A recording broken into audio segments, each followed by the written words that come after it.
everybody, welcome to Explorers Nursery's Phonics workshop. A little bit different this year, obviously due to the current situation that we're in. So this is just our chance to explain to you how we do phonics in nursery and to give you some ideas of how you can help to support your child further. Just like to say a big thank you, first of all, to everybody for helping us to settle your children in. They have settled into nursery wonderfully. They are a real credit to you guys and we're so proud of them, so thank you. So the aim of the workshop is to let you know what phase 1 looks like as phonics. A lot of parents think it's just all about the alphabet and it's not, it's really tuning into the sounds at the beginning. Then we'll look at, when we do move into phase 2, how we teach these. To give you some ideas of how you can help your child to segment and blend and to discover further ways that you can help your child. Then a little bit at the end, I just want to tell you about our next steps and the observation link that I sent to you. Okay.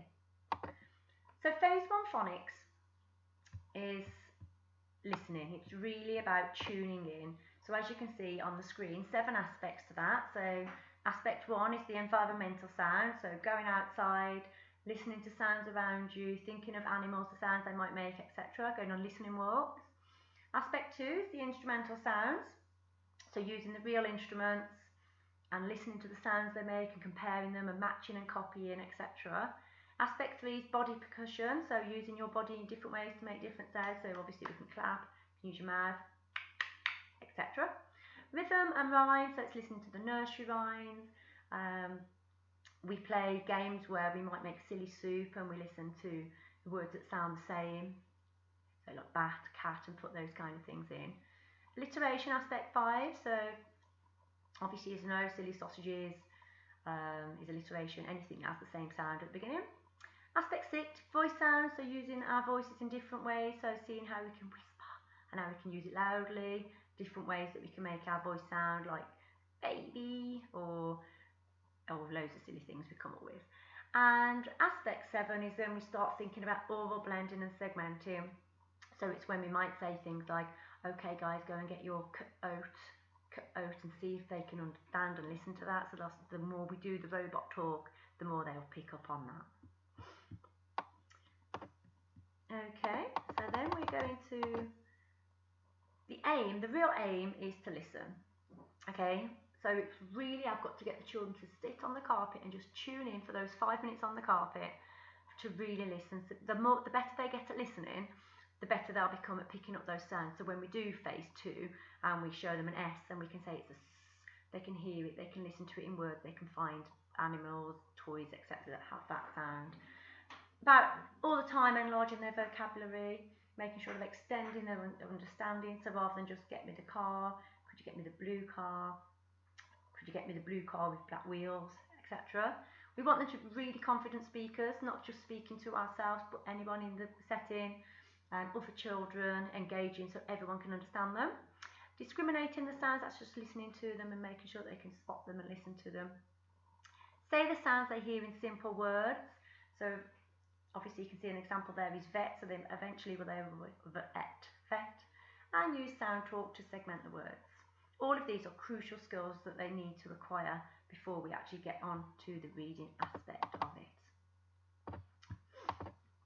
So I've put on there some recommended books that you might want to support phase 1 there. So we've got silly talk, alliteration, rhyming words, lots of singing nursery rhymes, nonsense rhymes, musical, real instruments if you've got them. I know sometimes we don't like the noise, but the children can actually discriminate between loud and soft, fast, slow. Sound talking words there.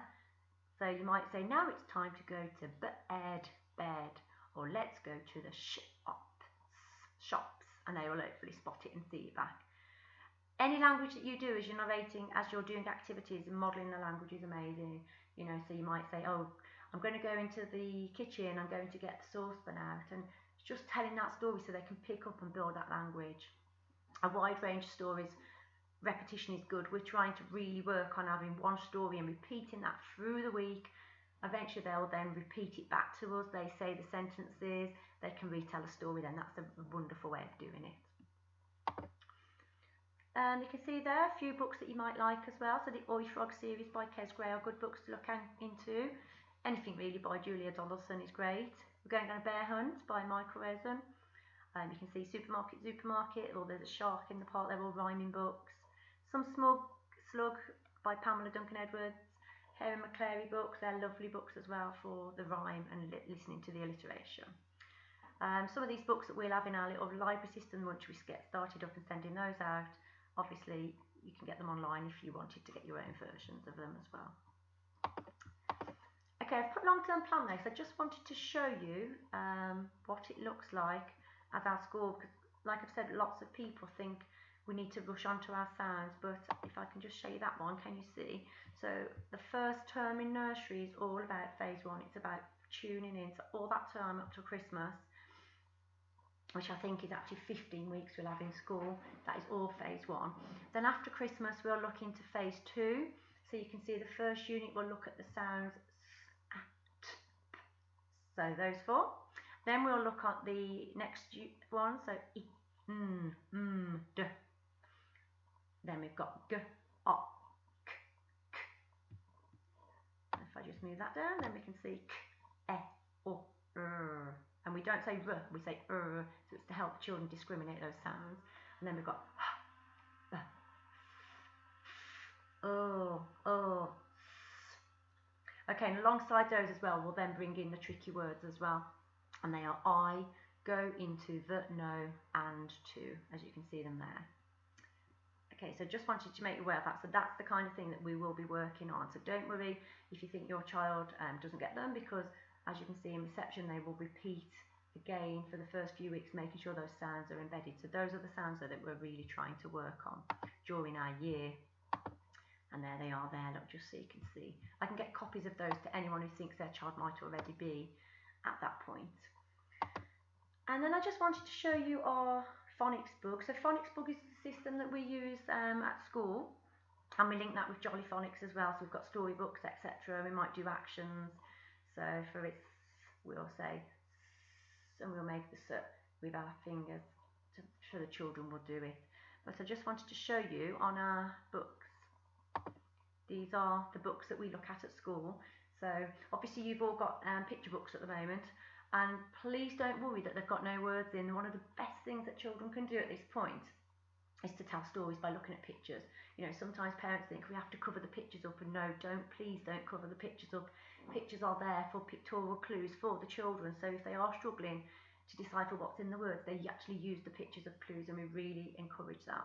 But as you can see, we always encourage the children to read the title, so once they're ready to segment and blend, they will say s-id, sid, and then obviously the plural there is a little bit tricky at times, so as long as they can say s-ids, sids, pit, pit.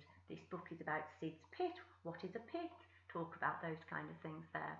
We always talk about the pictures. We do also mention the author and the illustrator, so children know what those are about. This side of the book you can see before and during reading. So when you first have it, there's some things that you might want to do to just develop that reading. And of course, never tell your child, oh, you've got that wrong, you know, just encourage them, well done, have another try, see if you can listen. And then we go into the stories. If it'll let me turn the page. It's not letting me turn the page, I'm afraid. So anyway, it's just a case of looking at them and saying the words. So I know this book has actually got a picture of Sid, so we'd say Sid, Sid, and then we talk about Sid and what he might be doing. So always use the pictures to help you tell that story further along. Okay, so obviously that's like what we've just done. So blending to read, they have to look at the sounds first. So k, at, cat, and it's really important that they don't just say k, at. They need to say the word once they've segmented and blended. So k, at, cat. Okay, lots of things you can do with that as well. So we'll do lots of picture things at school, have letters out, but we encourage the children to use their phonics fingers or thread fingers as well. So we'll say k, and they get really good at that actually. One of the things I just wanted to ask you, and I'm going to put this towards parents, because when we do get into phase 2, we will have words. So I'm just putting that towards you now, something for you to think about. Would you prefer word boxes where they go into little boxes and you have your sounds in there so you can actually physically hold them, or would you prefer the word trees, which is just a paper version that they point to? So that's just something for you to be thinking about. Let me know once you've got a preference. So what can you do to support your child then for phase 2 when they're ready for that? And phase 1 really is just please, please, please share those reading books every night. We really want to instill a love of reading for them. We want them to enjoy sitting down and looking at pictures and telling stories. When they do have their sound boxes or word trees, whichever you go with, looking at them, revising those sounds, looking at the words, making sure they can hear them, spot them in everyday places as well.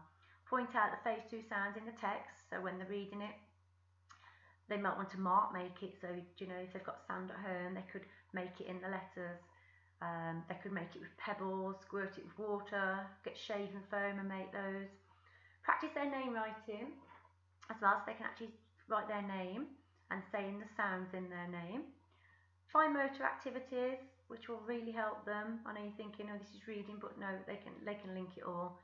Technology, there's lots of technology out there. Lots of children tell me they've got tablets that they go on. There's loads of fun games there, but the main thing, just to have fun with them. It really is fun. Okay, so that's the phonics side. So I hope you've enjoyed listening to that. And please, please, if there's anything you're just not sure of, ask me or one of the nursery members of staff. We can actually explain it further if it's just not quite making sense. So at the moment we're baselining your child. After half term though, we will be going on to next steps, and some of you might have seen these before, but I just wanted to show you the next step letter to let you know that when you do get these, we will actually have set targets coming out. Anything you can tell us though that would help that would be wonderful. Okay, and then we've got Too Simple. Now I know everyone now, I think we're just waiting for one more, has activated their emails, and I just tested it earlier on mine, and it comes through that you've got a link to build a profile. It comes through, so you should all have had that now, and I think most of you have clicked on it because it's given me arrows. Once you've clicked it, it'll say that you'll receive an achievement update, and we will send the observations out to you. But you can also send observations of your child doing anything that you think would be wonderful towards the development matters for us for early years. Okay, and that you can see there, send it to inbox@tobuildaprofile.com. If you do an observation, which I'm going to show on the next page, of them doing anything, it could be anything, whatever it is, can you just send one picture to each link? So you do your first one to the inbox, and then it might be like this one, it might be so-and-so wanted to write about his day. He wrote, we went to the wacky. He asked me what comes after in a wacky, mummy, so I told him to listen to the sounds as he says the word, and he wrote it all by himself. Then that will come through to us, and then we can link it in and put the objectives in there. Okay, it might just be them sharing, it might be them putting their clothes on, it might be them eating new foods, it might anything. Scooters, bikes, reading books, counting, anything that you think shows your child, please send it in. That's all I can ask, because we just love any evidence to go towards their learning journey. Okay, again, I hope that's a little bit clearer now, because I know a lot of you are saying, well, what is it? So that should be clearer now that you know how to do it. We were going to do a separate workshop on, but we just thought we'd add it in here. Okay, so thank you for taking your time. I hope that's a little bit clearer for what we do at Phonics at nursery, phase 1, building into phase 2. And again, if you need any resources or you'd like me to point you into the next direction, please come and see me or Mrs. Upton or any of the other members of the nursery team. Okay, thanks ever so much. We'll speak to you soon. Bye bye.